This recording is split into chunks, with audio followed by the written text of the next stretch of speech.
মাশাআল্লাহ, আমার সামনে দেখতেছেন একটা কেক বানানোর মেশিন, যেটা অটোমেটিকলি কাজ করে। এই যে দেখেন, কেক উপর থেকে নিয়ে নিয়ে নিচে রাখতেছে। এই যে ওখান থেকে নিতেছে, ওই যে উপরে, ওখান থেকে নিয়ে সরাসরি নিচে রাখতেছে। এই যত কোয়ালিটির মানে আধুনিক প্রযুক্তি আছে এখানে কাজ করা হয়। আমি যদি আমার সাদিকরে দেখাই, যে দেখেন এরা কিন্তু তুর্কি, এরা কিন্তু খুবই ভালো মানুষ, দেখতে শুনতেও মার্শাল্লাহ ভালো, আবার এদের আচরণ ব্যবহার খুব ভালো। এই সমস্ত ওয়ার্কশপে যে দেখেন রুটি বানানোর যেই যন্ত্রপাতি আছে, আধুনিক প্রযুক্তি একেবারে একদম আধুনিক। ওই যে আমার ইন্ডিয়ান বাংলাদেশি ভাই, ইন্ডিয়ান ভাই, এখানে অনেক বাংলাদেশিও আছে। আমি যদি আপনাদেরকে দেখাই, যে দেখেন বিভিন্ন কোয়ালিটির আধুনিক যত কোয়ালিটির মেশিন আছে এইখানে এরা সার্ভিসিং কাজ করে। আর এখানে এক একটা কর্মীর সর্বনিম্ন বেতন আছে 3 থেকে 4 হাজার রিয়ালের উপরে। এই যে এটা চালাইলে এটা দেখলাম, এই যে দেখেন একেবারে সব অত্যাধুনিক আধুনিক যেই মেশিনগুলো আছে এখানে পাওয়া যায়। এটা সম্ভবত হয়তো বা বিস্কিট বানানোর মেশিন কি, তাও সঠিক জানি না। এই যে দেখেন এইগুলার সমস্ত কাজ এখানে করা হয়। ওই যে ওইখানে আরও একটা আছে, জানি না এটা কিসের মাক্কিনে, বা মাক্কিনে বলতে ইঞ্জিল যেটাকে বলা হয় এটা। যাই হোক, সবাই ভিডিওটা আশা করি এনজয় করছেন। এই যে আমার সাদিক, খুবই একটা ভালো মানুষ। মেশিন চালু দিল, ও আসলেও বললে ভুল হবে, ও যে কত পরিমাণ সুন্দর, ওর ব্যবহার আচরণ খুবই ভালো। আর এই যে এখানে অটোমেটিক কম্পিউটার সিস্টেম চলে মাক্কিনে, যে দেখেন এখানে ডিসপ্লে আছে, এই ডিসপ্লের মাধ্যমে এগুলো রান করা হয় বা এগুলো রানিং করা হয়। এখন ওই যে এগুলো দিয়েও টেস্ট করবে যে এগুলো সঠিকভাবে কাজ করে কিনা।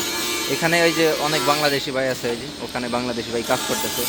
ওদের ব্যবহার আচরণ খুবই ভালো, একেবারে খুবই ভালো। যেটা মানে ওরা কিন্তু আমার দেশের কোনো লোক না, তারপর ওদের ব্যবহার এত সুন্দর, এত মানে ওদের সাথে মিল মহব্বত বেশি, যেটা আমাদের পাকিস্তানি ভাই যারা ইন্ডিয়ান আছে তাদের ব্যবহার এত সুন্দর হয়ে থাকে না। যাই হোক, আমি কোনো দেশের বদনাম বলতেছি না, যেটা সত্য সেটাই বললাম।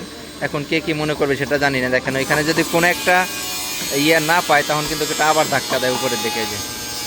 এই যে যদি ওই কাগজ কোনো একটা মাকিনের সাথে না ধাক্কা পায়, তখন কিন্তু ওইটা আবার উপরে ধাক্কা দিয়ে ওইটা সঠিকভাবে পাওয়ার চেষ্টা করে।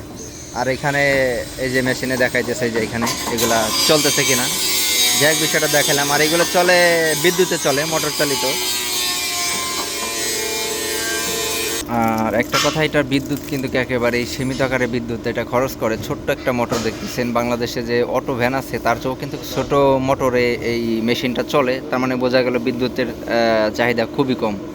যারা এই সমস্ত কাজবাজ করেন, এগুলা যদিও কোম্পানি ছাড়া হয় না, সাধারণ দোকানদারের এই পক্ষে এগুলো বানানো সম্ভব না, কারণ এখানে অনেক প্রয়োজনীয় মাল সাবানার প্রয়োজন। আর এখানে বাংলাদেশি বিআরটিসির অনুমতি ছাড়া এই সমস্ত মেশিন চালানো যাবে না, কারণ যেহেতু এটা খাদ্যজাত একটা জিনিস, এই ক্ষেত্রে এটা খুবই সাবধানতার সাথে কাজ করতে হবে বা এগুলো ব্যবহার করতে হবে।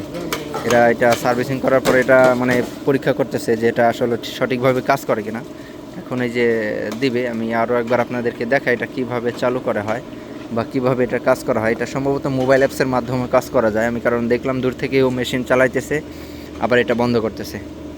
তা দেখি এখনও কিভাবে চালায়। হ্যাঁ, সম্ভবত এটা মোবাইলের মাধ্যমে চালায়। যে দেখেন কোনো মেশিনে কিন্তু খাদ দেয় নাই, তারপরও মেশিনটা অটোমেটিক চলবে।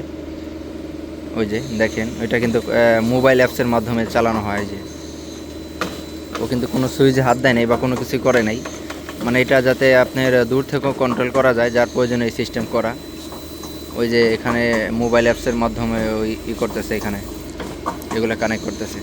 ও যদি চায় এখান থেকে টিপ দিয়ে কিন্তু বন্ধ করে দিতে পারে, আবার চাইলে এখান থেকে অন করতেও পারে।